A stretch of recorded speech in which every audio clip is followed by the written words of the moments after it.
So I think I'm going to start. Thanks for joining us again, also for this afternoon or late, early evening session. I'm happy to see some of your faces.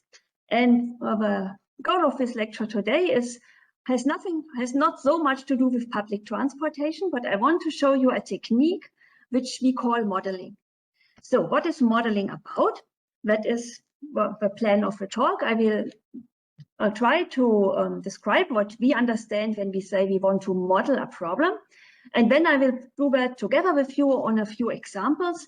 And I will conclude with some practical remarks before we come to the really practical part of Alex, or that Alex will teach you. So what is this lecture about? What is meant by modeling? More precisely, we will learn how to model an optimization problem as what we call integer program. And this is a technique from discrete optimization. We call it discrete optimization because we have variables that are not continuous, but that are what we call discrete. So they can only have a discrete values, for example, 0 or 1. So Boolean variables would be discrete. We will see that in a minute. So now, why is this useful? It is useful for tomorrow because many of our optimization procedures are based on modeling the problems you all discussed today together with Markus as integer programs. So we will use that for finding good line plans, good timetables, and good vehicle schedules.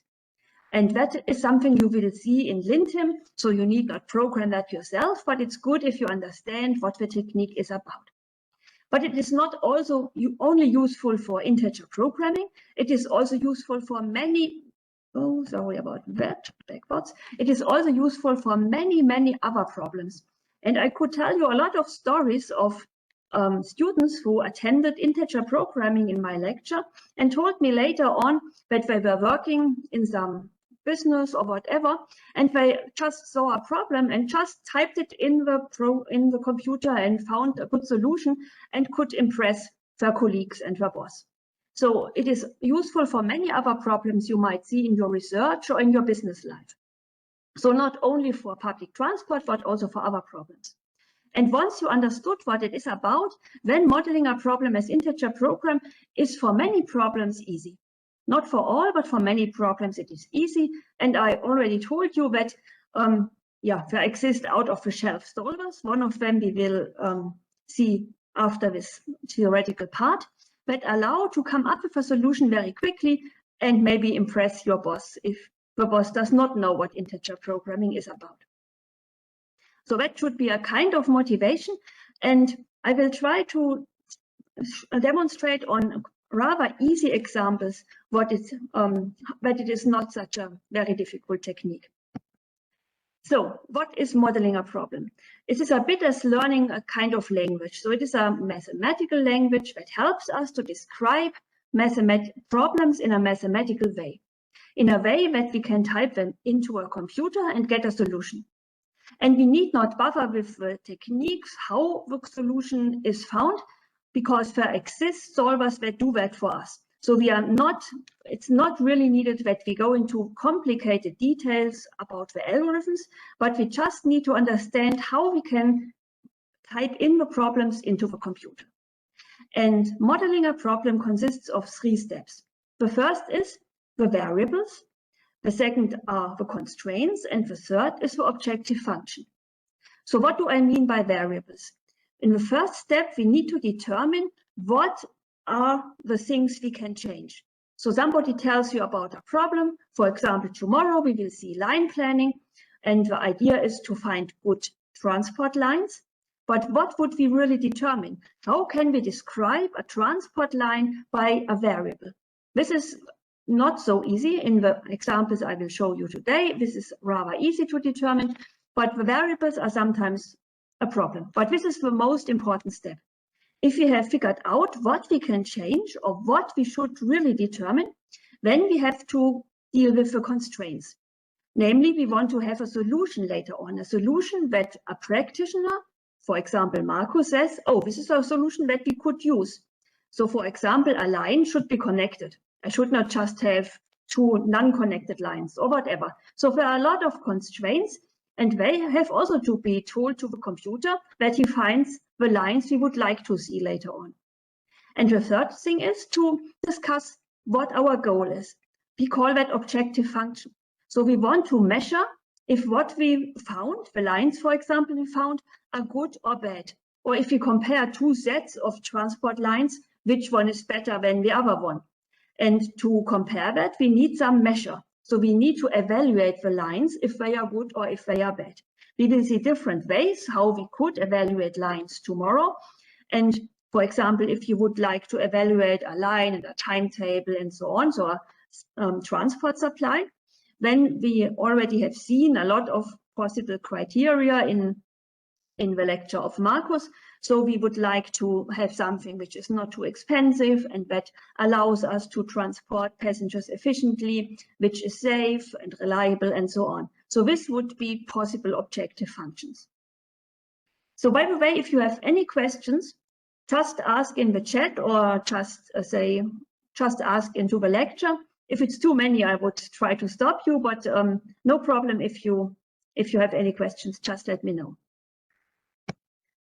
Okay, so that's what we do.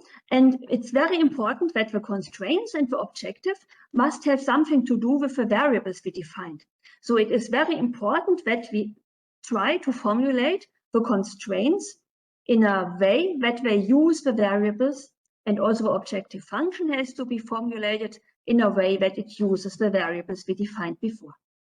So this sounds a bit abstract, and we will just start with a very easy warm-up problem.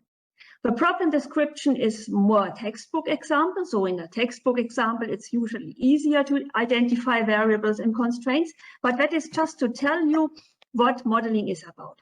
So the problem we now would like to model as a program, as a mathematical program, is the following. I would like you to find a rectangle with a circumference smaller than 6 meters, and I want to have from all such rectangles the one that has the largest possible area. So for example, I bought some fence that I would like to have for having some rectangle for my rabbits, and my rabbits should live in this rectangle, and I want to give them as much area, grass area as possible, but I only have 6 meters of fence.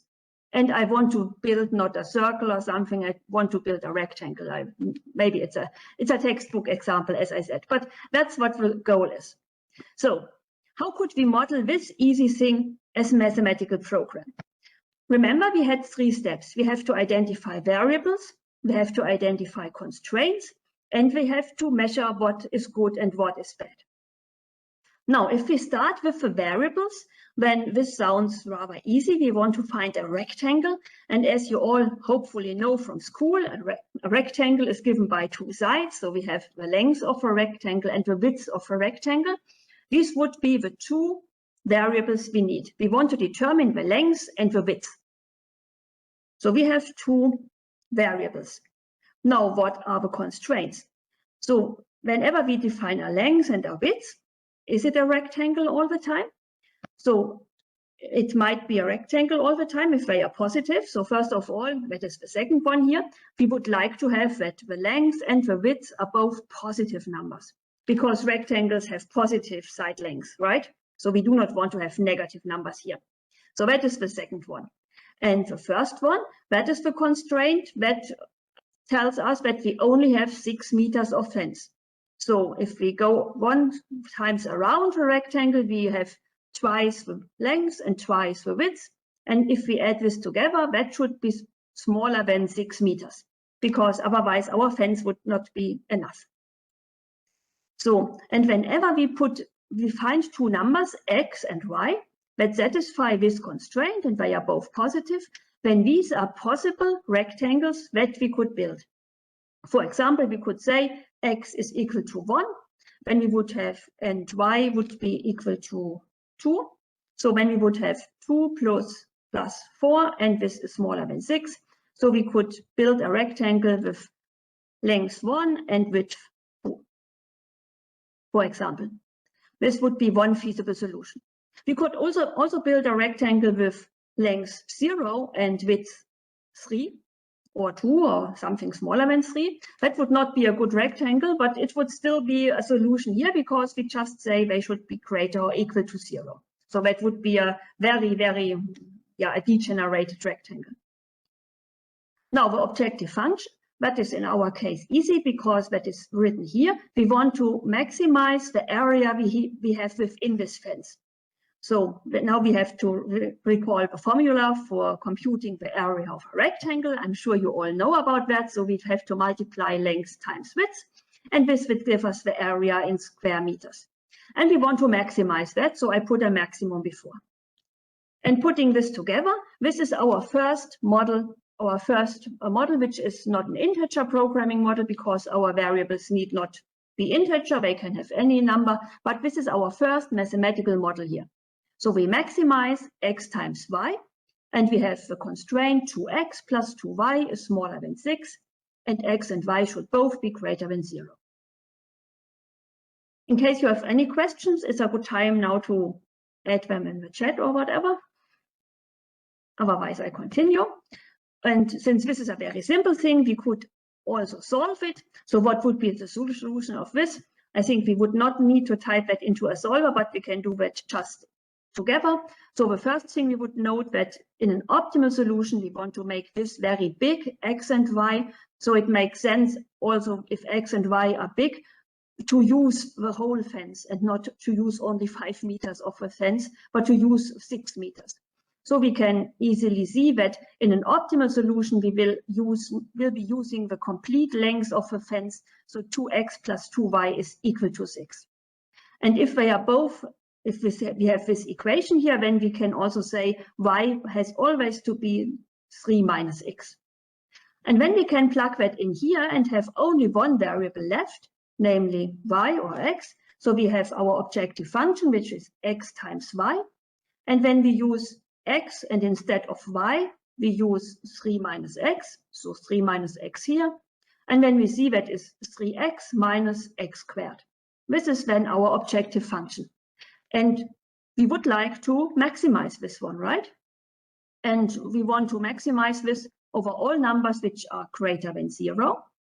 And also y should have been greater 0. So y, recall, was 3 minus x.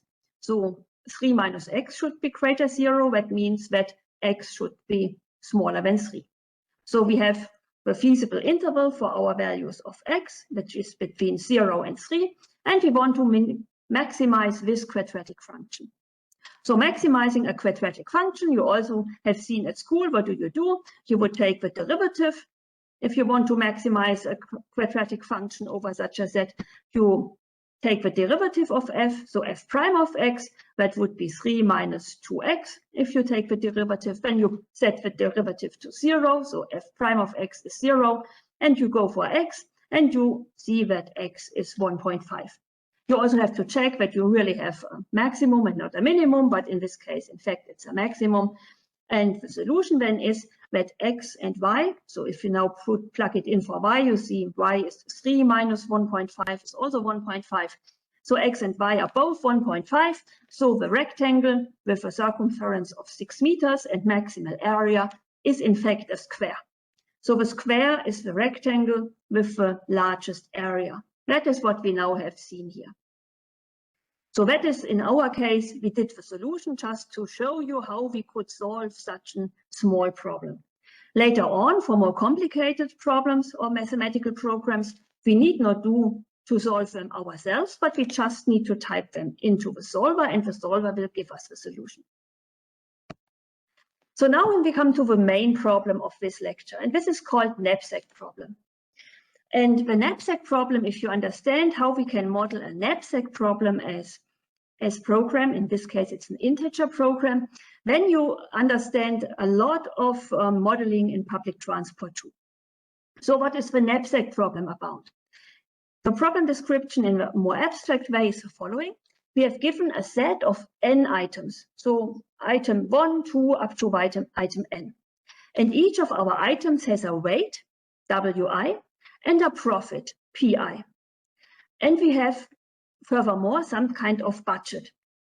And now the question is, which of these items should be packed into a knapsack such that the weight of a knapsack is smaller than our budget B, but the profit is maximized. This problem has the name knapsack problem because we can imagine we would like to pack these items into a knapsack. And so the first example, an easy example I will start about this problem is really a knapsack. So suppose you would like to go for a hike. You just spontaneously decided that you would like to go for the hike and you want to take something eatable with you. So you go through your apartment and you collect what you find in your apartment.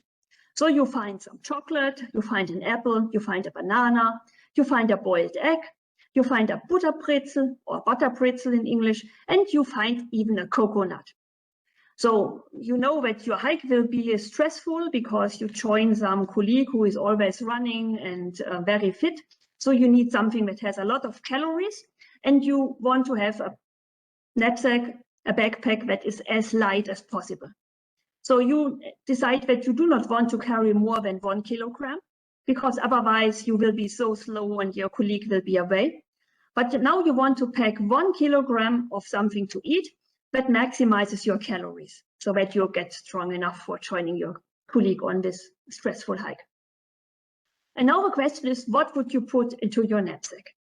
So what of these items you found in your apartment would be best suited for packing into your knapsack? So you could pack, for example, the chocolate and the apple. When you have a weight of 180, you can allow 1 kilogram, so you can add also the banana and the egg and the pretzel, but then the coconut will not fit anymore.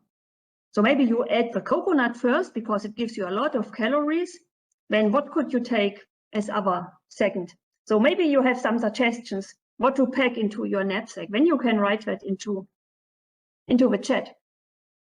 So to be honest, I packed the knapsack and I really did not find the optimal solution. Alex was telling me just today that the egg was also fitting.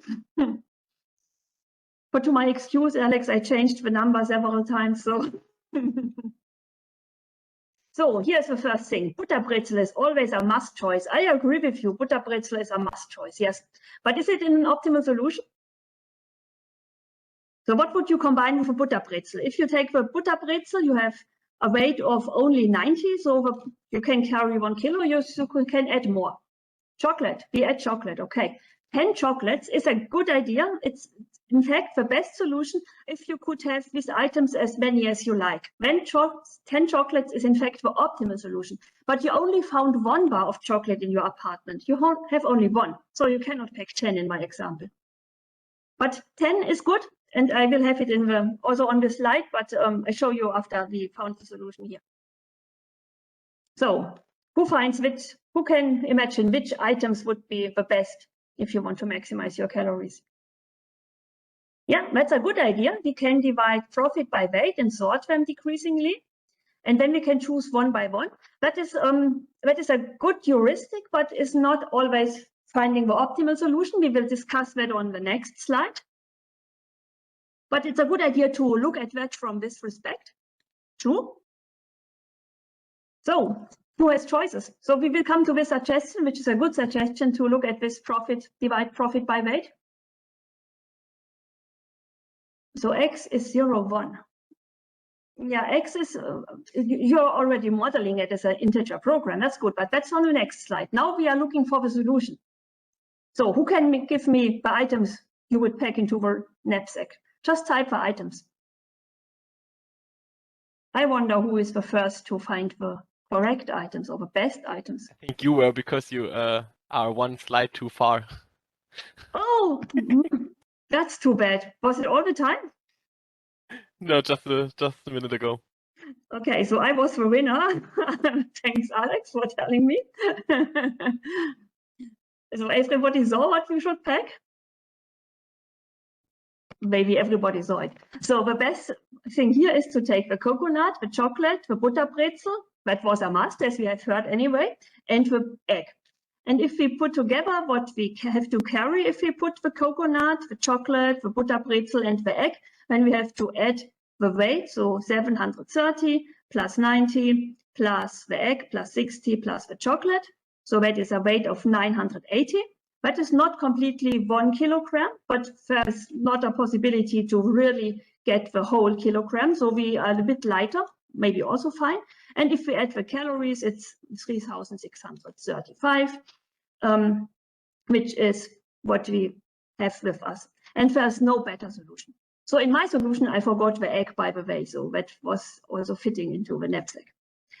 And I also have, what would we do if we could take if we could have taken every item several times? Then the best solution is what you already had in the chat. It would be the best to take 10 bars of chocolate. That is even more. That would be 5,600 calories if we take 1 kilogram of chocolate. And that's then the best we can do. And coming back to, we will discuss your idea by taking the dividing in a minute. So first of all, maybe this looks academic and very simple, just dividing, or in our case, we just took the good items that one with a lot of calories, so the coconut, the chocolate, and the butter pretzel, that were the ones with the most calories. And then we checked the banana does not fit anymore, so we took the egg. Maybe it's always that easy, and maybe it's very academic, but both is not the case. The problem is neither academic nor easy. So it has a lot of practically relevant applications. It appears as a sub-problem in many, many optimization problems, but it has also applications for themselves. So one application is that, for example, you can take tasks. For example, you design birthday cards or whatever, and you are working on your own, and you have a lot of tasks. People would like you to design nice cards for them, and you know that you need so many hours to design a card, and you also see how much you would get if you accept such a task for some people who would like to work with you. Now your time is limited. You don't want to work more than 40 hours a week, and the question now is, which tasks should you take or accept to maximize your income in the 40 hours? So how many tasks would fit? That would also be the same if you, for example, build furniture. You have one possibility to make 2 chairs, another possibility to make a table or a cupboard, and so on. So the question is, which tasks would you accept such that your time allows? The same can be done with tasks on a machine. You have a machine, and this machine runs maybe even 24 hours a day. And now you have again tasks. They can be processed on the machine. You would like to take as many the tasks in such a way that you maximize your profit, so that you get as much as possible when accepting the tasks. And the question is which tasks to choose. That is the same as packing items into your knapsack. And what is also done in the US, for example, is if they choose projects to be granted, research projects. So our group is funded by the German Research Association, DFG. But if we had applied for it in the US, then the procedure would have been the following. So there are also applications, and you can submit your project, and you say how much your project is going to cost. So that would be the money you need, WI. And when they have an evaluation committee and they give a profit, they rate how good the projects are and give you points, and these points are seen as profit of the project.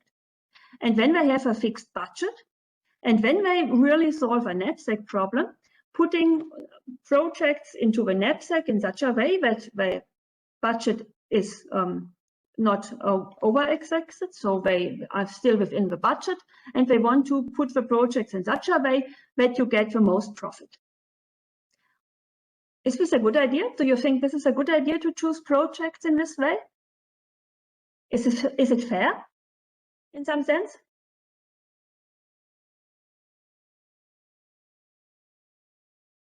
Any idea about that?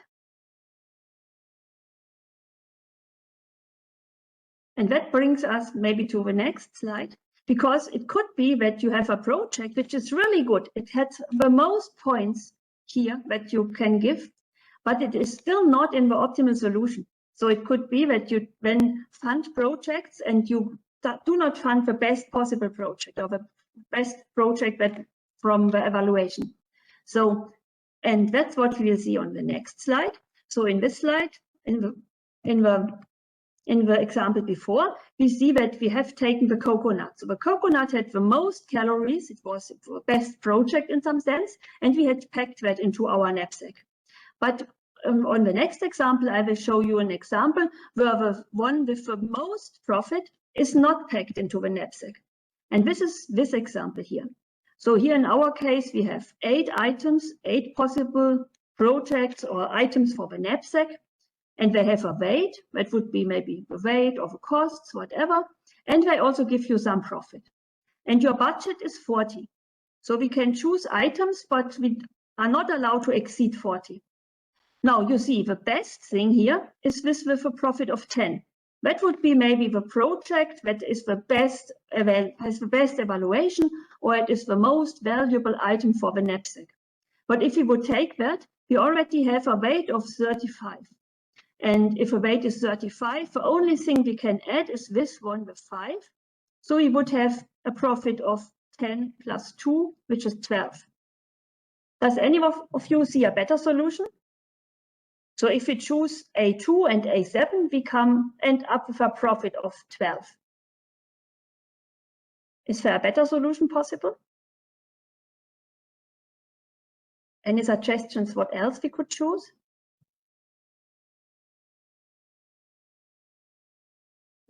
5, 15, and 20. So that is item A4, A5, A7 gives you 13. So right, is it A4, A5, A7? So I have A1, A5, and A7 gives me item profit of 13. A4, 5, and 7. Let me have a look at that. 4 and 5 is 35, and 7. Oh, that is also good, right? This also gives 13. So that is another optimal solution. Very good. And it gives the same profit as A1, A5, and A7, which has a little less weight. So we need not the whole weight, but we have the same profit of 13. Yeah, very good. That was a quick one. And this is better if you see A1, A5, and A7, or also A4, A5, and A7. They both do not take this good profit program, and also not this one with the next profit.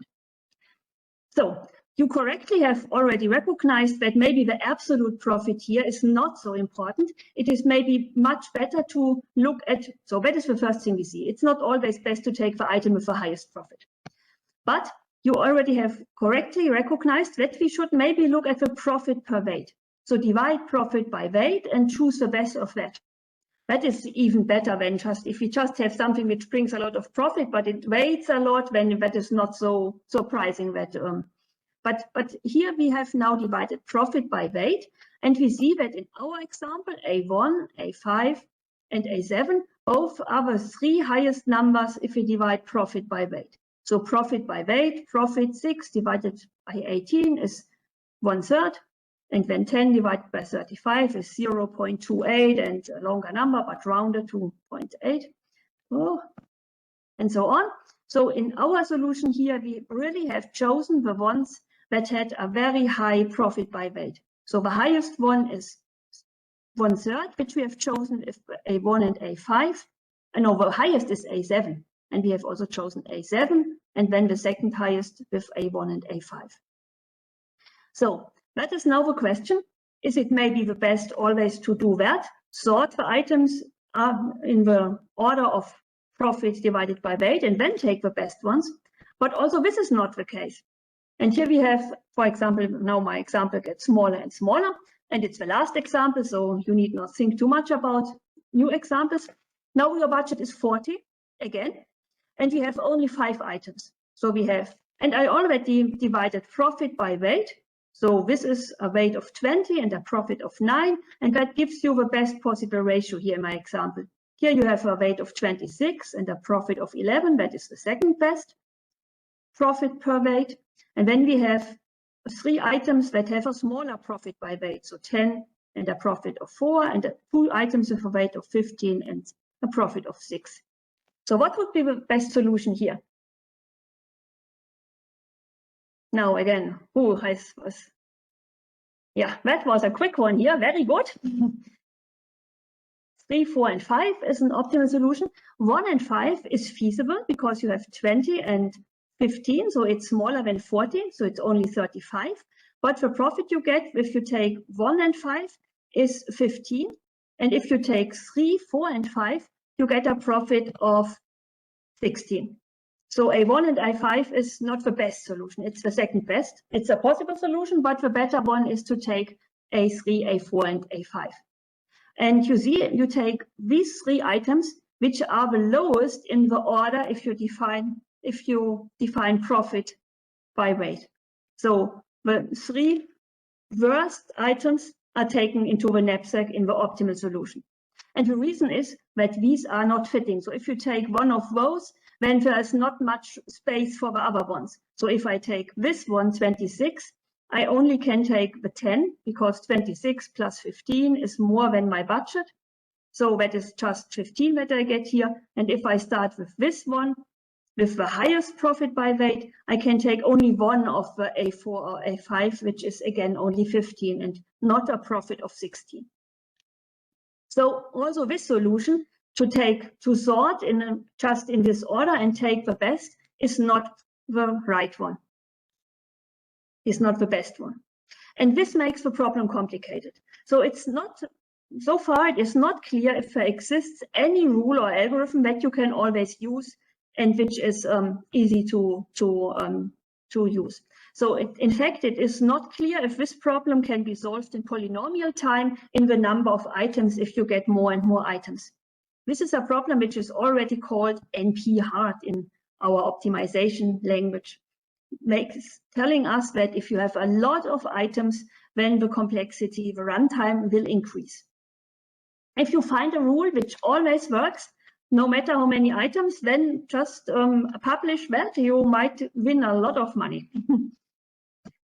Okay, so we have seen it's not always best to take the item with the highest profit, and it's also not always best to take the item with the highest profit per weight. That is just to show you the problem is not so easy. And I also hope I could motivate you that the problem is not so academic. But now the main thing we wanted to do is we want to model the problem as an integer program. So here's the problem again. And now we are again in our situation that we need to define variables, constraints, and an objective function. So what would be the variables? And the variables are, let's do that in our example. So this was our last example where we only had 5 items with these weights here. We had a budget of 40 and we had this profit, and the best solution was to take A3, A4, and A5. Now, what are the variables in this problem? And the variables are just one variable per item. So we have variables xi, and such a variable xi is a 0, 1 variable. We can just have to decide if we want to pack an item or if we want not to pack an item. So if we want to pack our item, when we put the variable to 1, this means we take item I, and if we say xi is equal to 0, then this means that we do not pack item I. And we have these variables for all of our items. So we have just n variables. If we would like to describe our solution here by our variables, then the would just be to tell me x1 is 0 because we don't take item A1, x2 is 0 because we also don't take item A2, and x3, x4, and x5, they are all 1 because we take all these 3 other items. So if you tell me this thing, I will directly know that I have to pack items 3, 4, and 5. And the speciality on these variables is that these variables can only take, or we force these variables that they can only take values 0 and 1. If these variables would be continuous, if they could take any value, then it would be perfectly right to just divide profit by weight and take as much from the highest, from the thing with the highest ratio. But these variables are 1 or 0 because if we have an apple, we can take the whole apple or we can leave the whole apple, and we cannot just take 0.65 of the apple. We would not like to do that. Also with some egg, we only take the whole egg as a whole. Okay, with these variables, we now can formulate the constraints and the objective function. So what are the constraints? The constraint is that everything has to fit into the knapsack. So the sum of all weights should not be more than 40. And in our variable language, this is by just looking at 20 times x1 plus 26 times x2 plus 10 times x3 plus 15 times x4 plus 15 times x5 should be smaller 40. Because if we don't take an item x1, then we multiply by 0, so this 20 will not count. And also we do not take x2, so we multiply by 0, so 26 does not count. But we take x3, so we multiply by 1, so we have to add 10.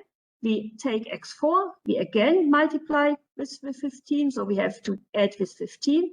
And we have to add this 15 also because x5 is also 1. And then we see that 10 plus 15 is smaller than 40. And writing this in mathematical language, that is just multiplying the weight with the variable and summing up overall from I is 1 to n should be smaller than b. So that is the same as what you see on the right-hand side. And then we can do the same with the objective function. Here we would like to maximize our profit. So again, we just multiply now this profit line with our variables, and we see how much calories we get or how much big profit we will have. So here we have 9, 11, 4, 6, 6, meaning we get 9 times x1 plus 11 x2 plus 4 x3 plus 6 x4 plus 6 x5. And again, if we plug in our solution as an example, we see that the first things are just 0, and we just add 4 plus 6 to see that we get a profit of 16. And in mathematical language, we just add up over all the items, pi times xi, and we want to maximize this. And what you now see here is our first integer program. So here's again the knapsack problem, that is the formulation in words. And then the model is we want to maximize this objective function where we multiply our Boolean variables with the profits and sum them up, such that we are not heavier than our budget, so everything fits into the knapsack. And we want to have that our variables xi are all either 0 or 1. Nothing in between. They can only be 0 or 1. That is the important thing. And you see here are the constraints. That is the constraint and that is the objective. So it's exactly what we had on the previous slide. Any questions here?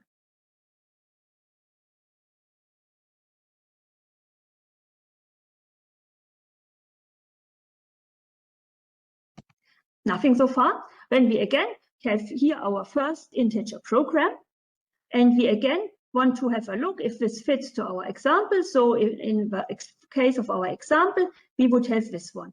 So if you have your concrete numbers, your concrete knapsack example, you just have to type these two lines into the solver. So in the solver, you tell the solver that you want to maximize, and then you tell the solver the objective function. So you have to type this one here. And you have one constraint only, and the solver will give you, hopefully, the optimal solution. And that is something you will do in a few minutes together with Alex. Okay, so this was the second example. Now I come to my example 3, and this example uses networks. So as you have already seen in previous lectures, networks are very important for public transport. We have a lot of different types of network structures. For example, the infrastructure network. And you can imagine this could be just stops or stations. And now we would like to find a path, a shortest path from S to T. So somebody would like to travel from his or her home to some destination T. And the question is, in this case, maybe it's not a public transport network, but it's just a road network. So the possibility to go this way and then via V6 into T, or it could be this path here. So we are looking for a path connecting S with T. And this is called shortest path problem. You will see here a lot about shortest paths in the lectures of Dorothea and Thomas. And also Matthias, he starts with that. But we can also model this as integer program. And this is the formulation of the shortest path problem. We have given a directed graph with nodes, V1 to Vn and edges. and we have edge weights, that is the length of the edge, and we have a source where we want to start and the sink where we want to end. And the goal is to find the shortest path. Now, you can use Dijkstra, you can use Floyd-Warshall, a lot of algorithms for finding such a shortest path. But how could we do that with using an integer programming solver? And again, we want to model it as an integer program. So we need variables, we need an objective function, and we need constraints. So the variables, they live on the edges. So for each of our edges here, we have to determine if the path uses the edge or not.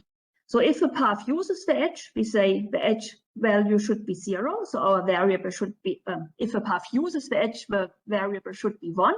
And if a path does not use the edge, then the variable should be 0. So these are again Boolean variables that can only take the values 0 or 1. And 1 says, okay, we will walk along this edge. And 0 says, no, we are not using this edge in our path. Then in this case, the objective function is very easy. So I had that before. We want to minimize because we want to find the shortest path. And for every edge, we know how long the edge is. So we multiply our variable with our weight and sum that all up. Then we get the length of our path. So for example, if we have this edge and this edge and this edge, we would add the length of this plus the length of this plus the length of this in the sum to get the length of our path. But now the constraints, they are a bit more interesting because we cannot just choose some edges and add them up because we want to have that this is really a path. So if we would choose this edge and that edge, then it would not be a path. These were just two non-connected edges. And we also want to have a path that starts in S and that ends in T. And to make sure about this, we need this type of constraints. So these constraints are called flow conservation constraints. And you see that we again only use the variables xe. So that's what we always have to take care of. We can only use the variables we defined here and given parameters in the objective and in the constraints. And why do we now need these variables? Now they are called flow conservation. And they tell us that whenever something goes into a vertex, into a station, then it also has to leave the station. And to make sure that it is a path, we first of all look at this one. So we want to start at the station S. That is what our second constraint says. Because here in this sum, we look to all edges that start at S and go to any other node J that can be reached from S. In our case, that is only the node V2. So that is the only node the only edge that starts at S and goes to some other node. Could be more. So for example, for V3, we would have 2 edges leaving V3. Now we sum over these edges and at least exactly one of those, because we have a 1 here, should be used in the path. And then we look also at the edges that go into our source S, that would be this one here. So there are all edges that start at some node J and go into our node S, but this should be not used, so this need to be 0.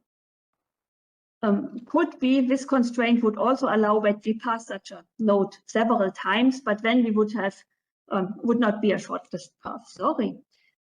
Okay. Then we come to this constraint that tells us that whenever something goes into a node, it also has to leave the node. So this first sum that goes, so we look for all nodes in between which are not S and T, and for each node, each station, we want to have, look at this I here, that we sum over all edges that start in I and go to any other node J, and we add the edge weights, and we subtract everything that starts at J and goes into our node I. So for example, for V2, we would add the weights of everything that starts here and leaves, that starts in W2 and goes to W3 or W6. So this is these two. And we subtract everything that goes into V2. So that is this edge and that edge. And if one of these edges is chosen, because we started at S, this edge is chosen, we have one edge where the path comes into, W2, we also get one edge, exactly one, where this path gets out of W2. So this makes sure that we get a connected path, because everything that goes into a node also leaves the node. Right, and these are the constraints. And this is then the whole problem, the whole program. So we minimize the length, and we have these three types of flow conservation constraints. One for our node S, where we start, we have to get one. Then one for our node T, where we end. There's one edge that should come into, so we get a -1. Here's one edge that leaves S, so that is a +1. And for all intermediate nodes, we want to make sure that everything that goes in goes also out. So this is even also the case for a node where nothing is going to happen. For example, V6, nothing would go into V6 and nothing would go out. That is also the same. If this is 0 and this other one, that the sum of things going out is 0, then it's also fine.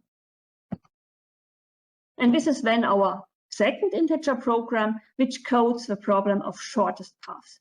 And maybe you can look at that in detail later on. Just write it down in a small example or so. You will see it works. But it is important to see that you have variables that live on the edges, and the variables are Boolean variables and tell you if the edge is part of the shortest path or not. Okay, I want now to come. I have one more example, but I will skip that. But I want to have some remarks on integer and binary variables. I think we have seen that integer and binary variables are helpful to model yes-no decisions. So they can be 0 and 1. This gives us a path, and an edge is in a path or a pattern item, things like that. So if you have yes-no decisions, then binary variables make sense. And if you have integer variables, for example, the number of buses or the frequency in public transport, or the number of drivers or the number of passengers, then you want to have integer variables which have the same thing. So in the knapsack, if you could take a lot of apples or bananas. And these are, you cannot split them. So you cannot split and discuss half passengers or a third bus, because this is one quantity that cannot be split. And you can also model implications. So what do I mean with implications? We can model implications by binary variables, and that is something which is also very useful.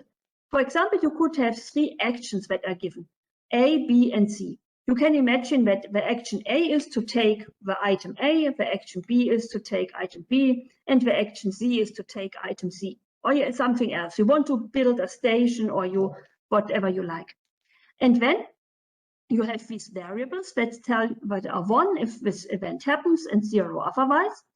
But then you sometimes are in situations where you would like to model things like if A, then B. So how could you model if A, then B?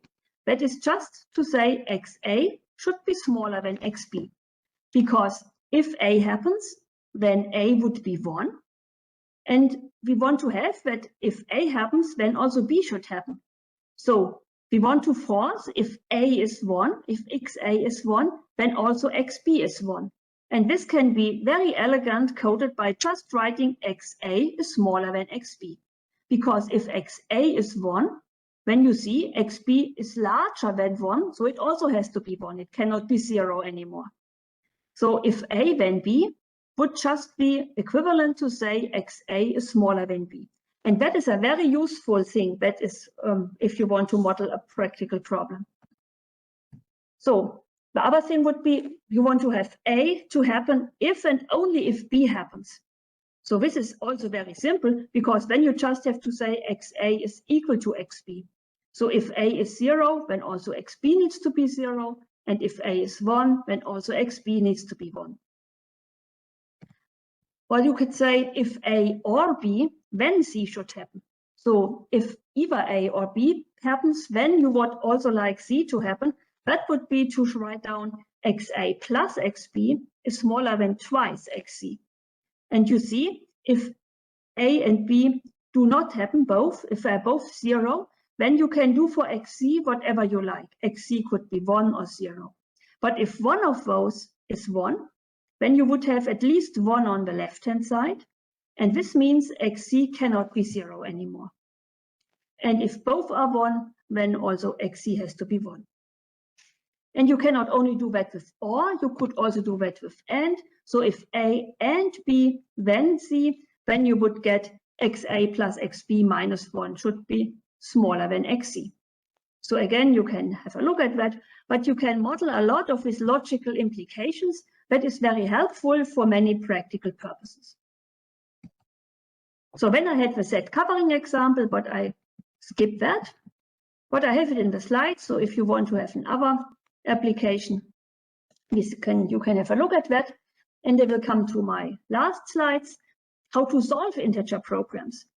So integer programming is in general a hard problem, meaning if you have a lot of variables, then it is not known if this can be done in reasonable runtime. So far, we only know algorithms whose computation time increases exponentially in the size of the problem.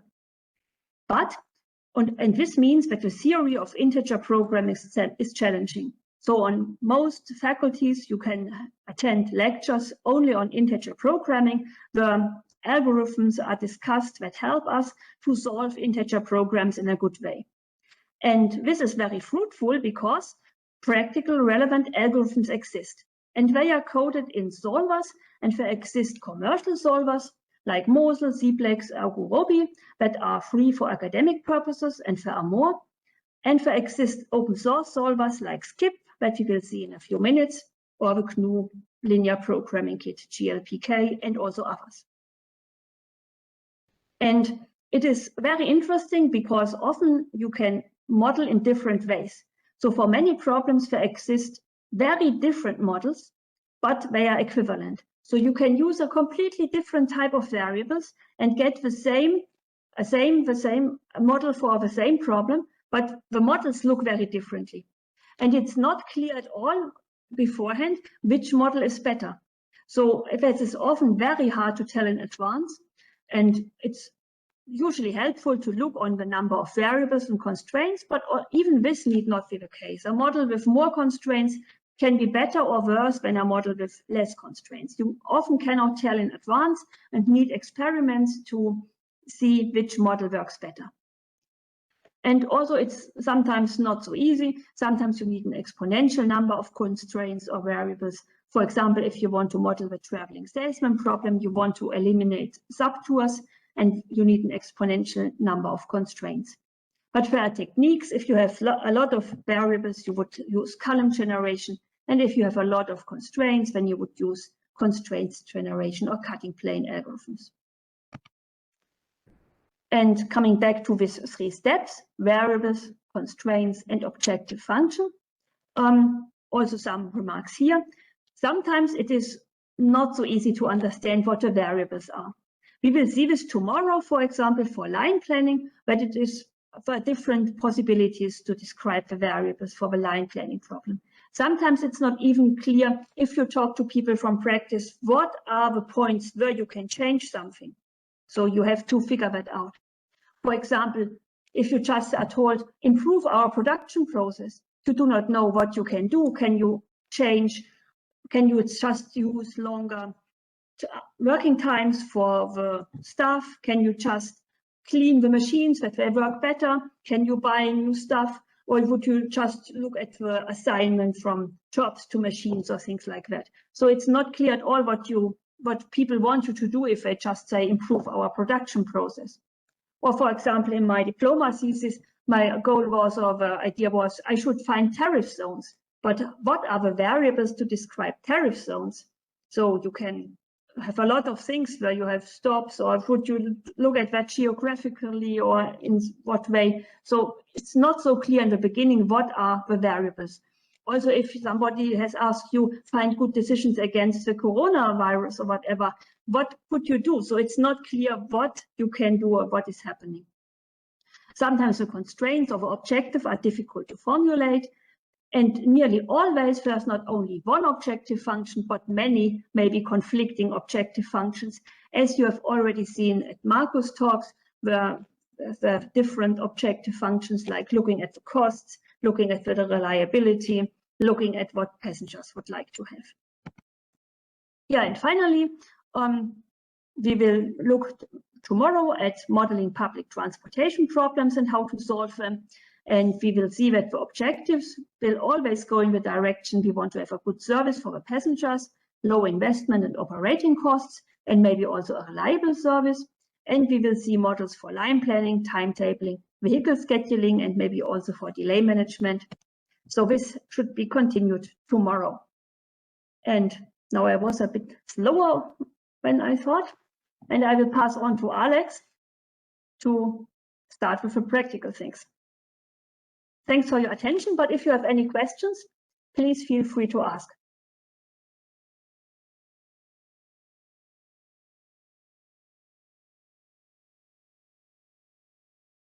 Thanks for the applause.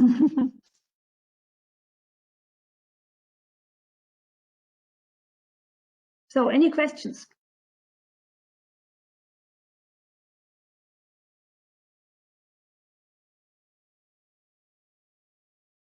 Then Alex, I will pass over to you, maybe. Yeah, I would say again, if you don't have any questions right now, then maybe I will go to the little bit more practical parts, and we'll see. So I'm still here. If you have questions also now or a bit Exactly, later. we see if questions are right there. Yeah, please just ask them in the chat. I now need not talk, so I have time to answer that. Perfect. Yeah, in my talk, I just want to give you a short idea of how we would now really use this knowledge that we just learned and see how we could solve some things in practice. So Anita just taught us that and also gave us first insights on this first slide here.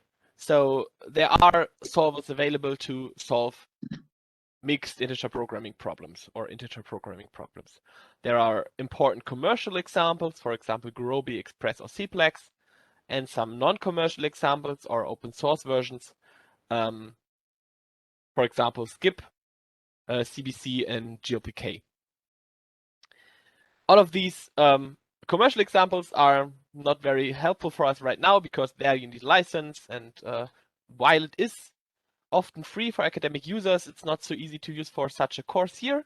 So we are more looking at the non-commercial versions, and there we have different possibilities.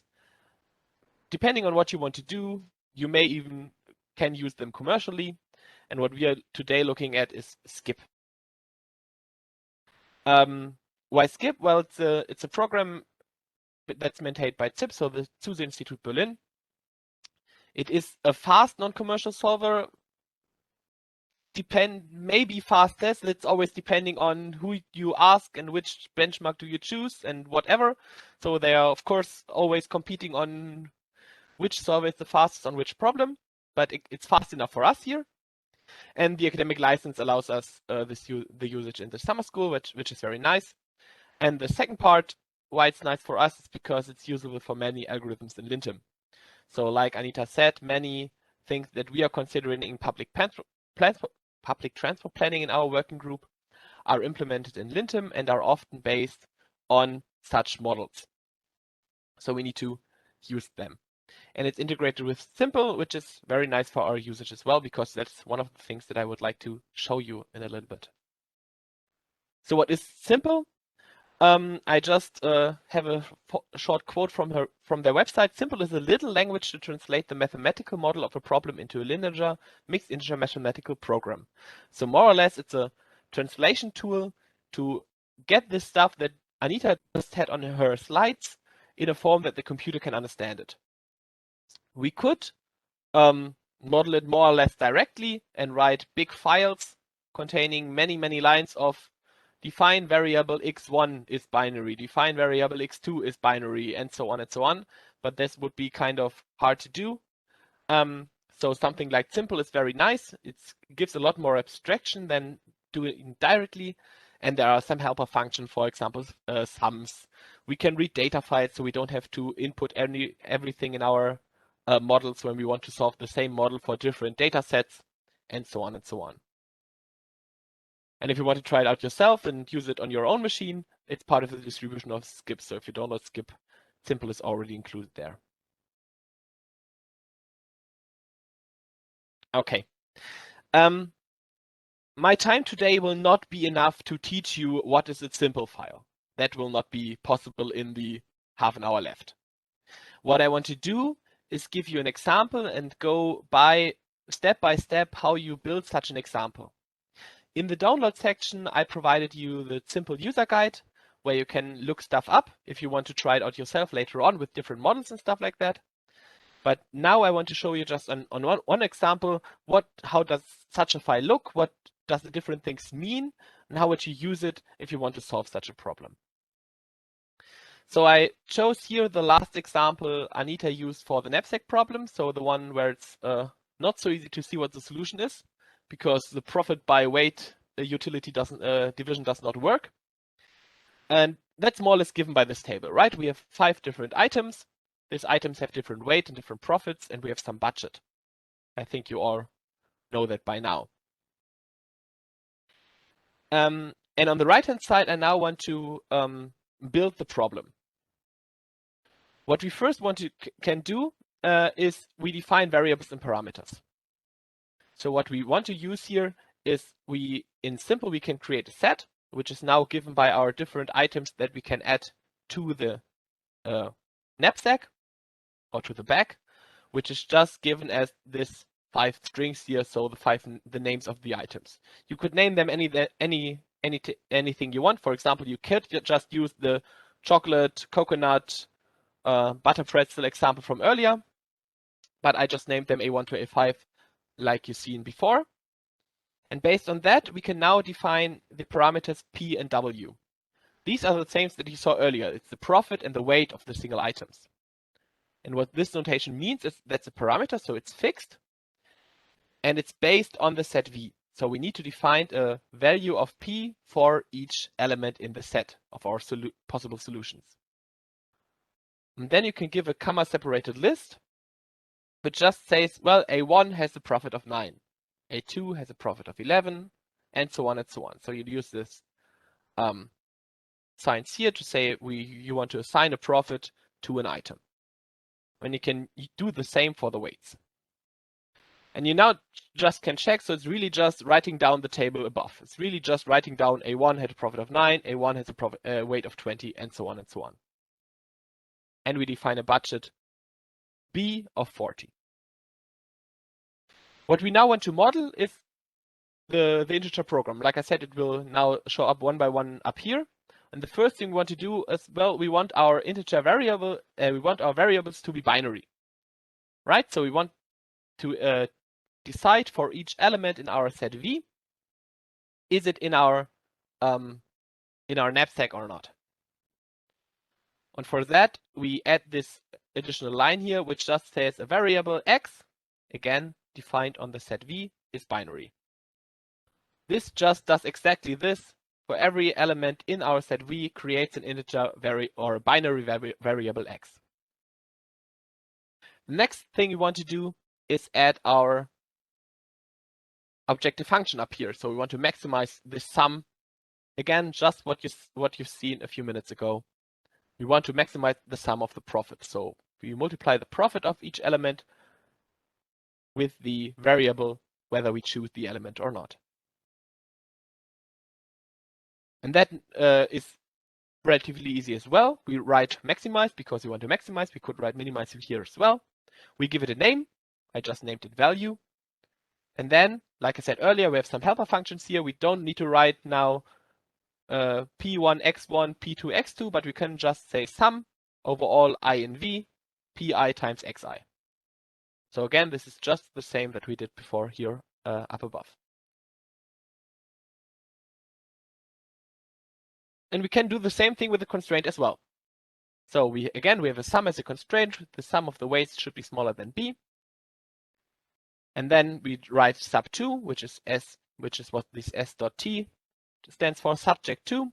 This is our constraint. I named it weight. And then I have a sum over all elements in V, Wi times Xi should be smaller equal to B. And just to give you an overview how this looks like, I just remove all the stuff around it.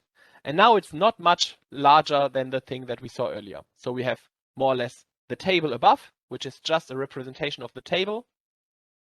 And down here, we have the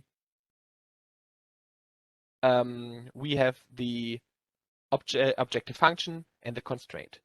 The multiplication here is element-wise because I have a sum here, right? So w of I is just one element, and x of y is one element, so this is just an element-wise multiplication.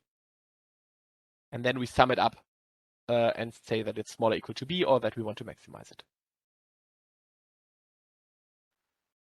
And what I want to do now, I think it's, maybe I would show you what to do now. First, what you now can do is we can just save this file. I named it here in my example, named knapsack.cpl, and I will try to do it with you together in a moment in the virtual machines.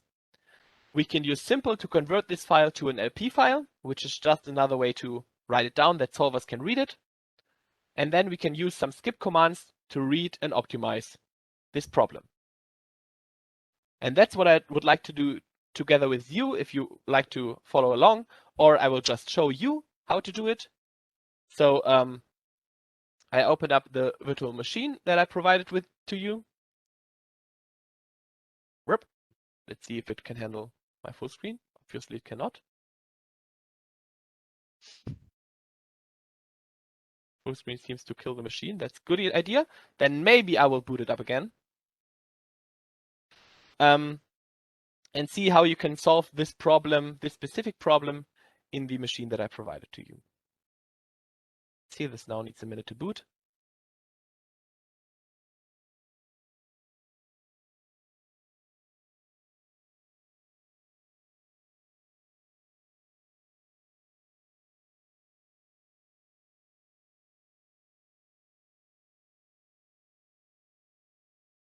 So that everyone that can follow along, okay, but I think the problem is more or less WebEx that is behaving strangely. Whatever.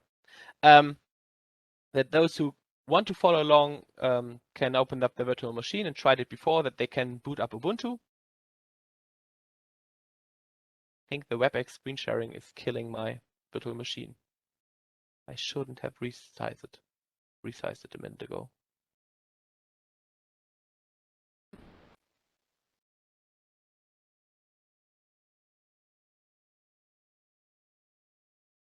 Give me a second, we'll see if I can find a version where it's actually running.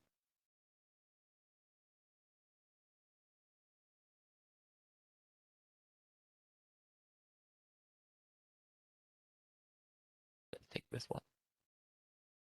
Okay. I will not resize it. I am afraid now. So this is just an Ubuntu screen. So this is an Ubuntu operating system. I don't know how many of you worked with Ubuntu already, but we won't go into detail how this works at the moment or tomorrow. We really need only some basic commands, and I want to use this hands-on session to show it to you a little bit. So there are two interesting folders in there. So this just opens the user folder. I created some integer programming solver where I will store the knapsack problem that I want to model in a second. And there is some lintim folder where we will work tomorrow. But for today, we just care about the integer programming folder. And this integer programming solver is empty at the moment. And I then can just right-click somewhere in this empty field and open a terminal. And this is where we want to try it out now a little bit and where we will work together tomorrow to run the lintim commands. And I think in all these things, I somehow lost this chat. So if someone writes something, now I see it again. Okay, then I see it. Can you zoom in a little bit? That's a good question. At least I can probably increase the size of the font. That is a good idea. Maybe I can.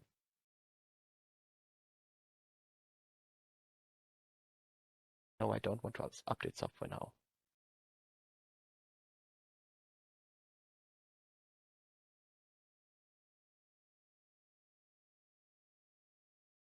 That looks better.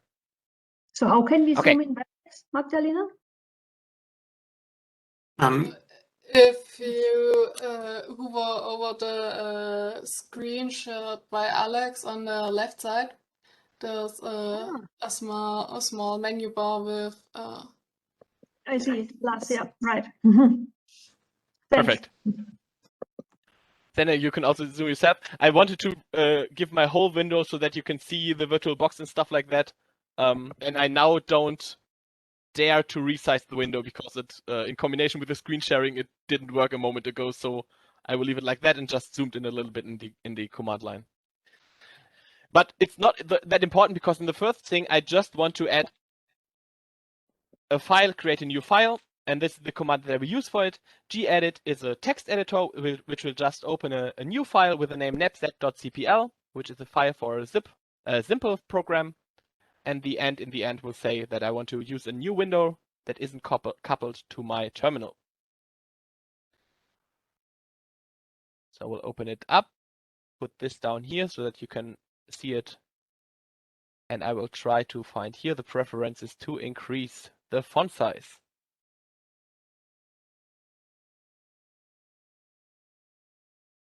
So that you can see it a little bit better. Let's see if this that looks better. If it should be bigger, just let me know. Much better than before. Perfect. So yeah, now I think maybe I will type the first few lines by hand and maybe paste in the rest of it. But I really can type now more or less what we just saw on the slides. So the slides are already in the download folder if you want to check them out later on. And you can follow along a little bit, maybe not type in all values or stuff like that. I can now just give a list of strings, which are the items.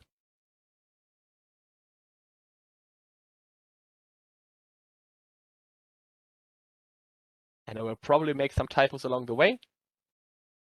But that's nice because then you already see what happens if we do mistakes.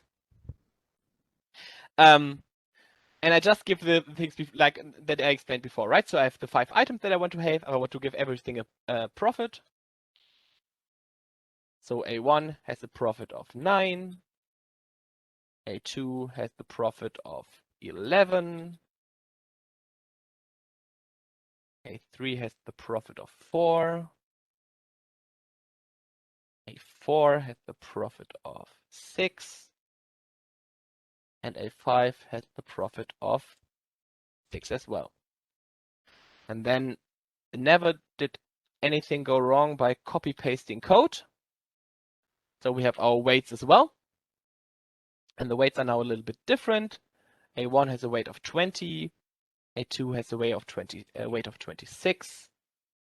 Then we have 10 and 15 and 15. Okay.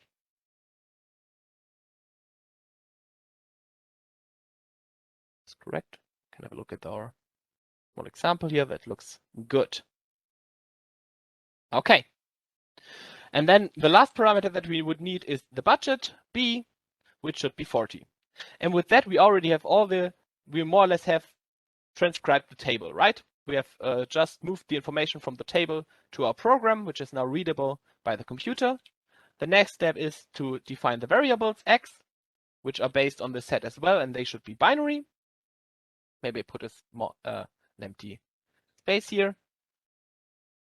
Then we want to maximize the function. Again, we can give it any name you like. We can just call it a little bit different here that you see that, maybe objective, which should now be the sum over all I and V.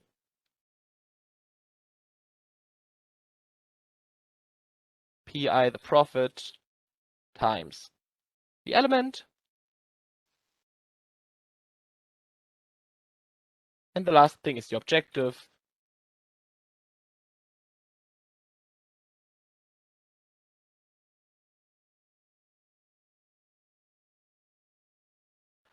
Which the weight constraint that should be smaller or equal to B. Again, you can follow along if you like. You can look later at the slides. I think I will just later on provide you with the CPL code as well, that you can check if there are any spelling errors or stuff like that. But that's more or less everything that we need to do. And the nice thing is that now we don't have to think about what the optimal problem is. We can now ask the computer what the optimal problem would look like. And I want to show you the 2 steps that are necessary for that. So I switch back to the console here. Again, you can have a look at the slides if you have not finished the implementation completely.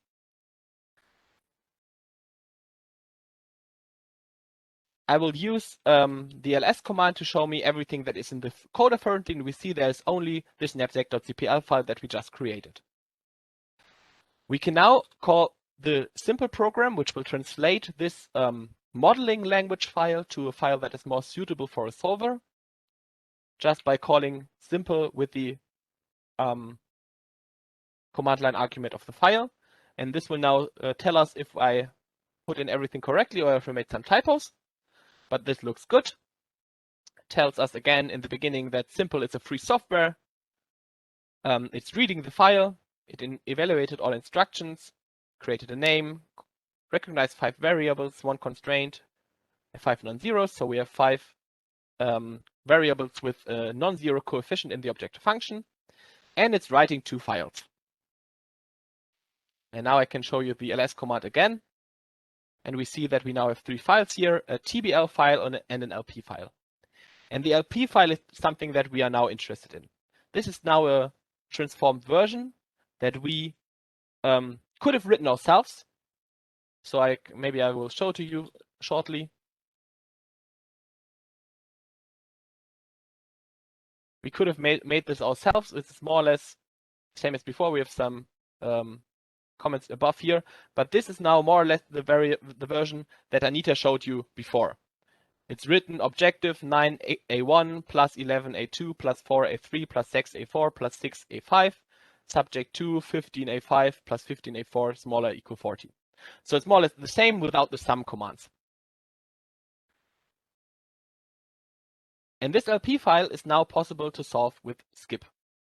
And that's the nice thing here.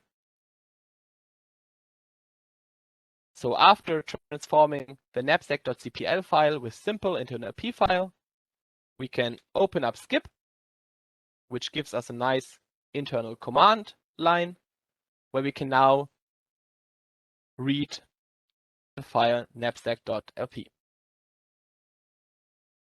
And SCIP now says it read the problem. The original problem has 5 variables and 1 constraint.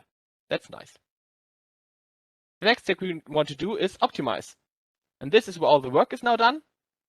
And you see it's quite fast for this small example. It needed 0.01 seconds and probably only so much time because it cannot display less. And found a solution with objective value 16, which is exactly what we expected and what we saw beforehand.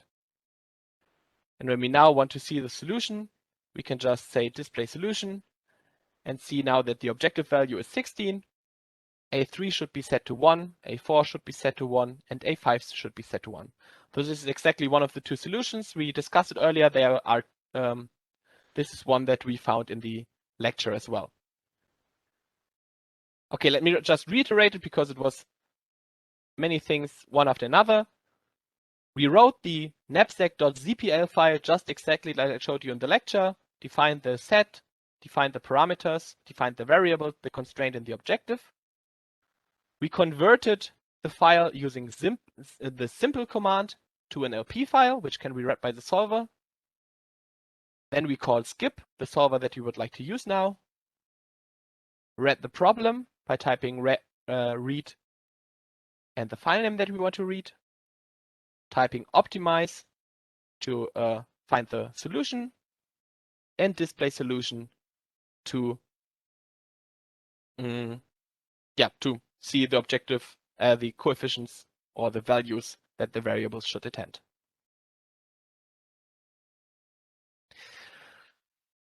Using just this feature set of simple, the argument can be made is why do we do this? Because like I said, we could write this LP file by hand, would not be any problem. And I want to show you at least one feature because I think that's what I have time for. That is really nice and simple, and that is reading data files.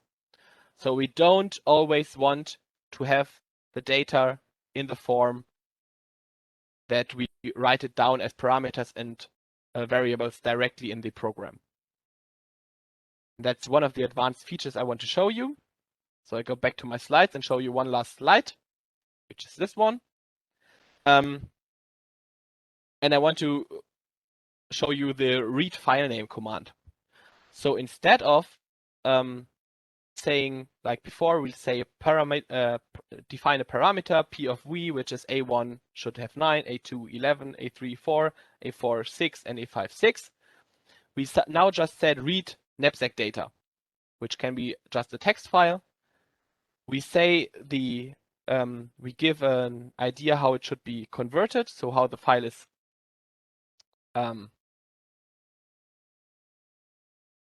layout that we want to read, and we can have some additional parameters here as well. I will show you to you in a minute. What can this do? This can read strings and numbers, so S and N, and we can just provide a text file that has columns. And what we now say is take the first column, interpret it as a string, and put it here. Take the second column, interpret it as a number, and put it here. So instead of beforehand have this a3, 4, we now just said take whatever is in the first column of the file and use it as a variable name or as a set name, set item name, and use the second column of the file and take it as a number. We can provide additional information.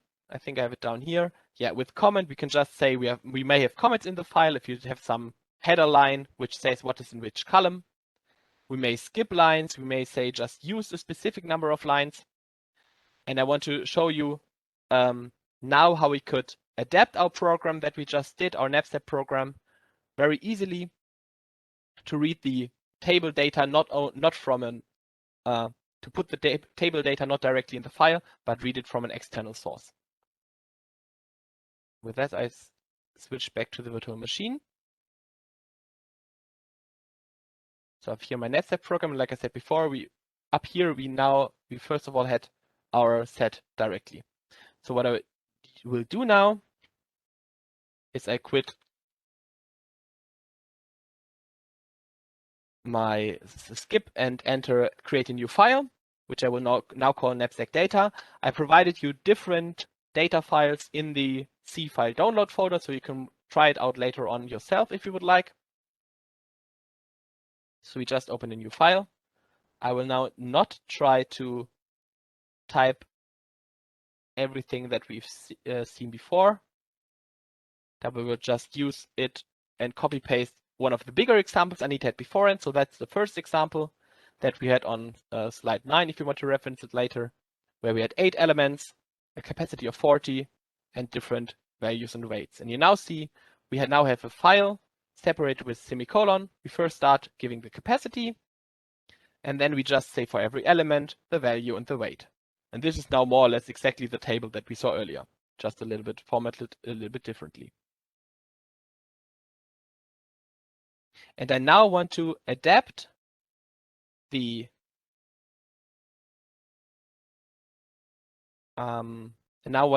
code to read just these files.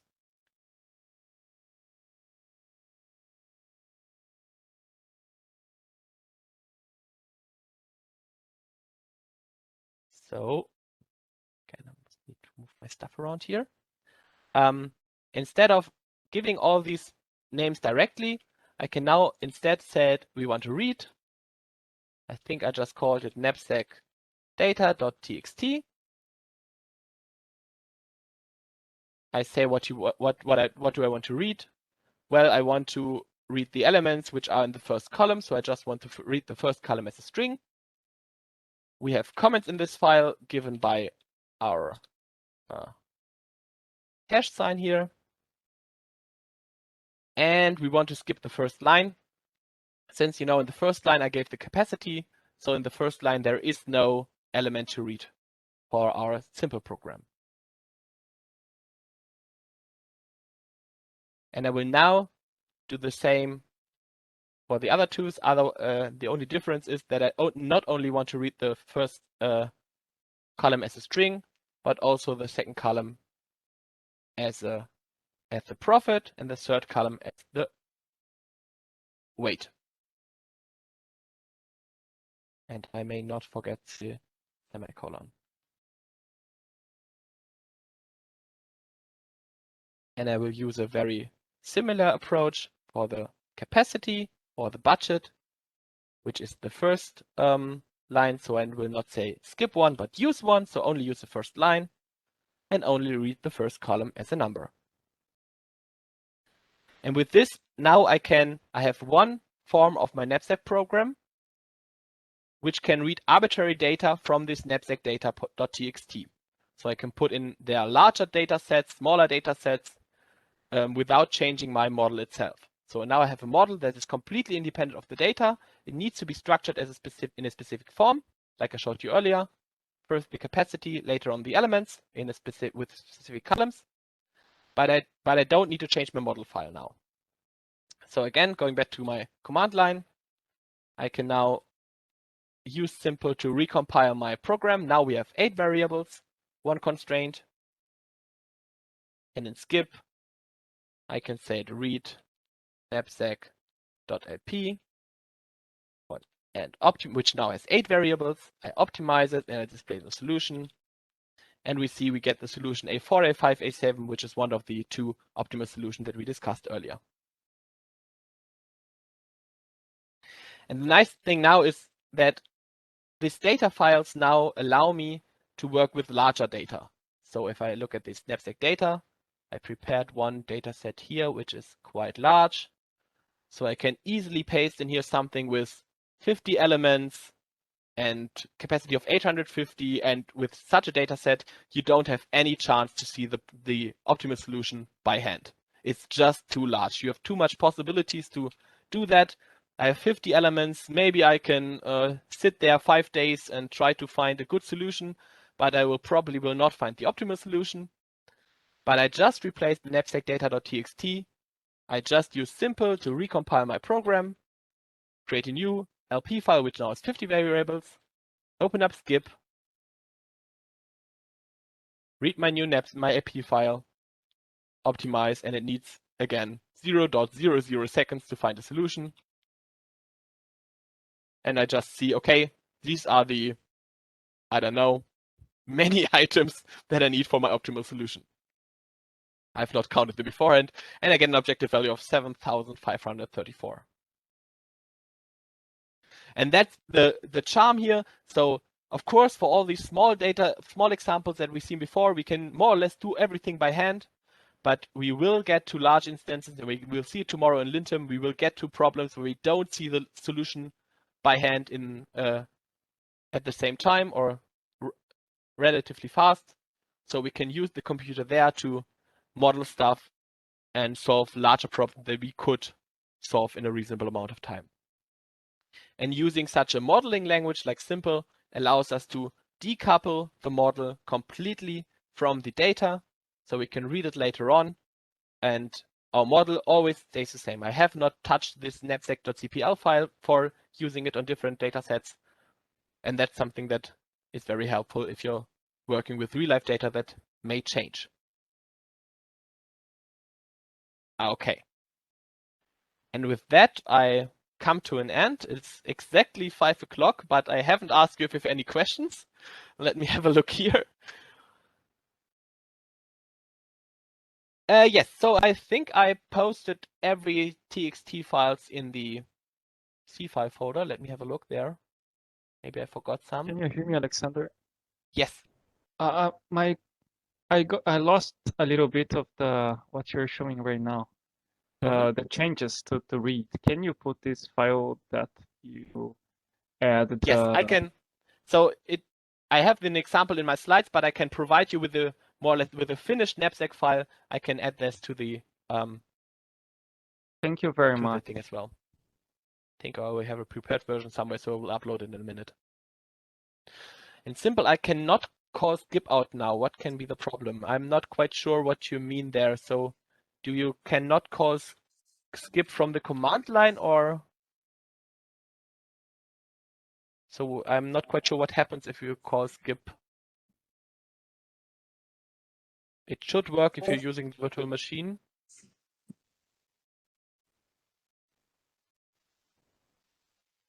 I think the easiest thing would be if there's some problem with the virtual machine and you cannot call skip, maybe we can stay a little bit longer and do a little help out session and see if we can find the problem there.